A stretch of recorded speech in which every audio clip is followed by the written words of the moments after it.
बुद्धाय जय भीम साथियों। जैसा कि आपको बताते चलें, जैसा कि आप सभी को मालूम है कि महाबोधि बुद्ध विहार को अवरोधों से मुक्त कराने के लिए अंतर्राष्ट्रीय धरना आमरण अनशन बोध गया में चल रहा है, जहां पर देश विदेश के हजारों की संख्या में धर्मगुरु लोग वहां पर आमरण अनशन कर रहे हैं। उसी के समर्थन में आज रायबरेली में हमारे साथ भंते कमल सिंह जी हैं। आइए इनसे जानकारी लेते हैं इस विषय में। विषय में आप क्या कहना चाहेंगे? मैं भिक्खू कमल सिंह, यहीं रायबरेली से। मैं आपके चैनल के माध्यम से सभी देशवासियों को ही नहीं, पूरे विश्व को, सभी प्राणियों के लिए और सभी के लिए मंगल कामनाएं करता हूं, वे सभी सुखी रहें। और आपके चैनल के माध्यम से ही मैं राष्ट्रपति, प्रधानमंत्री, बिहार के मुख्यमंत्री और वहां के राज्यपाल, मैं सभी तक अपनी बात पहुंचाना चाहता हूं। उनसे मांग करता हूं कि हमको वो जस्टिस दें। हमारे साथ अन्याय हो रहा है और ये अन्याय असंवैधानिक है। संविधान का जो अनुच्छेद है 26, उसके विपरीत ये हमारे साथ अन्याय हो रहा है। 1949 में BTMC एक्ट बनाया इन्होंने और बौद्धों की संख्या को कम कर दिया, हिंदुओं की संख्या को बढ़ा दिया। बुद्ध विहार में अनैतिकता हो रही है, वहाँ पर अधर्म के काम हो रहे हैं, कर्मकांड हो रहे हैं, यज्ञ हो रहे हैं, पिंडदान हो रहे हैं और अलग अलग देवी देवताओं की मूर्तियाँ स्थापित करके पूजा हो रही है और वहाँ जो दान आता है उसका दुरुपयोग हो रहा है। संपत्ति है हमको ही मिलनी चाहिए। संसार में यही एक उदाहरण है महाबोधि महाविहार का कि ये अबौद्धों के कब्जे में है। इसलिए हम चाहते हैं कि संविधान की धारा 26 के अनुरूप इस एक्ट को ये सरकार रद्द करे और इस माने कि ये ऑटोमेटिक रद्द हो चुका है, रद्द माना जाए और ये हमको मिले। वहाँ से जो अबौद्ध वहाँ प्रवेश कर चुके हैं उनको बाहर भेजा जाए।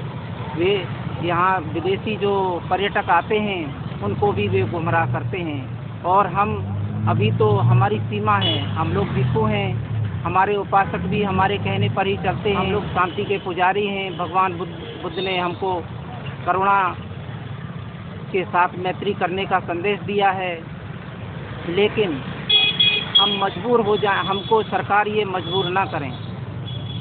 हमारी जो संयम है, हमारे संयम की परीक्षा ना लें। अगर ऐसा नहीं होता है तो हम भी किसी न किसी कदम को उठाने के लिए मजबूर होंगे। और सर, महाबोधि महाविहार को मनवादियों से, पंडितों से, पाखंडवादियों से मुक्त कराने के लिए जो आंदोलन चल रहा है, तो क्या कहना चाहेंगे आप? सर, मैं पहले आपको धन्यवाद देना चाहता हूं। आपके चैनल के माध्यम से मैं बताना चाहता हूं, पहली बात तो मैं जो है प्राव बिहार मदनपुर जी समिति का एक सदस्य हूं और जहां तक महाबोधि महाविहार जो बिहार में है उसको मुक्त कराने के लिए हम लोग क्रमिक अनशन पर आए दिन बैठेंगे और जहां तक ये लड़ाई होगी, जैसे भी होगी, इसको मुक्त कराना है, क्योंकि ये हमारा संवैधानिक अधिकार है और इस अधिकार को हम अधिकार से वंचित नहीं होंगे हम लोग। और हम हर किस्म से, हर तरह से पूज्य भंते जी के साथ हैं और हम अपनी विरासत को बचाने के लिए हर प्रयास करेंगे और ये शांतिपूर्वक हम लोग इस धरने को अंजाम देंगे और जहाँ तक होगा ये लड़ाई लड़ी जाएगी और हम न्याय की मांग करते हैं। यार, तो जो आंदोलन चल रहा है उसके समर्थन में जो क्रमिक अनशन चल रहा है रायबरेली में, तो क्या कुछ करना चाहेंगे आप? मैं राजकुमारी सिद्धार्थ इंदिरा नगर रायबरेली से बोल रही हूँ। इस मंदिर को बचाने के लिए मैं भरसक प्रयास करूँगी, कुछ भी हो जाए, चाहे मुझे इसके लालच में कुछ भी दें, लेकिन मैं नहीं ले सकती। मैं अपने मंदिर को बचाने के लिए भरसक संघर्ष प्रयास करूँगी और सभी लोगों के साथ रहूँगी। जैसे भी हो वैसे भी मैं संघर्ष करती रहूँगी और करूँगी। हमारे साथ रविंद्र बंसल जी हैं, आइए उनसे महाबोधि बिहार के विषय में जानकारी लेते हैं। सर, आप क्या कहना चाहेंगे? परिचय बना दीजिए। मैं महामहिम माननीय राष्ट्रपति जी को और प्रधानमंत्री जी को ज्ञापन दे करके ये जाहिर करना चाहता हूँ कि हमारी जो बौद्ध विरासत है ये हमारे बौद्ध लोगों को वापस दी जाए और जो BTMC एक्ट है धारा 1949 से रद्द किया जाए, क्योंकि वहाँ अवबौद्धों का कब्जा है जिसका कि वो अनर्गल जो है इस्तेमाल कर रहे हैं। जब तक ये हमारी विरासत हमें वापस नहीं मिलती है, हमारा ये क्रमिक अनशन जारी रहेगा और ये निरंतर चलता रहेगा। हम अपनी विरासत को वापस लेकर के रहेंगे। बिहार को आज़ाद कराने के लिए जो आंदोलन चल रहा है, भगवान बुद्ध की विरासत को बचाने के लिए, जो देश विदेश से जो भंते लोग आए हुए हैं वहाँ पर आमरण अनशन कर रहे हैं। बहुत से भंते लोगों की जो है तबीयत भी खराब हो रही है। इस विषय में आप क्या कहना चाहेंगे? जी, सभी धर्म प्रेमियों को मेरा सादर नमन।